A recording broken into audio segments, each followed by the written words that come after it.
I want to set up some of the bending techniques, or show you some of the bending techniques that I use over a groove, which is really, in some ways, a tribute to someone I consider the master of string bending, the late Otis Rush.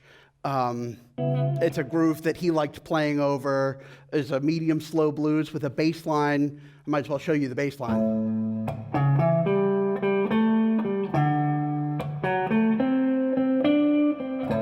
And I just love that because there's a great motion and the 12/8 feel with it. Really, it's propulsive even when being slow. So you'll hear bits of Otis Rush. You'll hear the things that I talked about from Jimmy Johnson and from Stevie Ray Vaughan. You'll definitely hear some Albert King, and you'll hear my own chromatic bending and my own consecutive bending to take common phrases and change up the articulation and make it sing and sound less like a guitar, frankly.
So that was kind of an extreme version of a lot of my bending techniques over that medium slow blues. I started out with the kind of consecutive bends that I think of Jimmy Johnson, I think of Stevie Ray Vaughan. And then this kind of...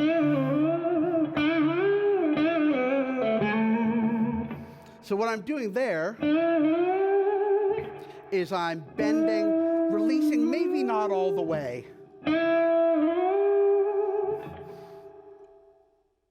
So you kind of don't know where notes begin and end unless you're actually looking at the hands.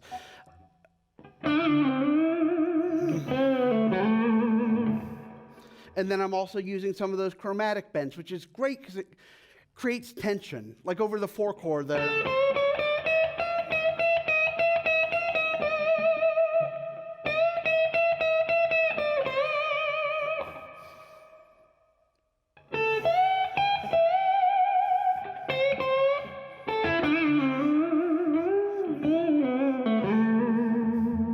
especially if you're on stage playing through a loud amp, and there's just enough volume to activate the strings of the guitar, not into squealing feedback, but, you know, even a bright, thin-sounding guitar will start to sustain. It's a fun thing. And I'm not always a huge fan of insanely loud volume, but it really is nice what it does to strings of a guitar. And then I did some of those wide Albert King bends.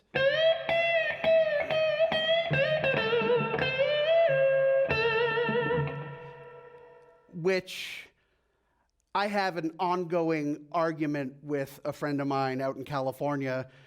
He thinks that Albert played it the way I just played it, bending the B string. I'm pretty convinced that Albert, with his huge hands, was actually bending the high E string, which I used to do, and it would always knock my guitar out of tune, and I'd break strings, and I'd turn my calluses into raw nerve endings. So begrudgingly, I play those Albert things on the B string, which is much looser now.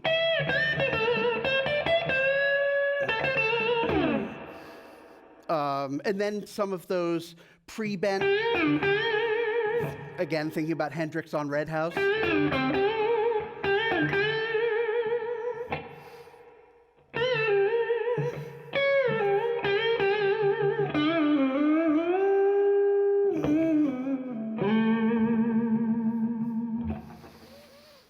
And then going up an octave, you know.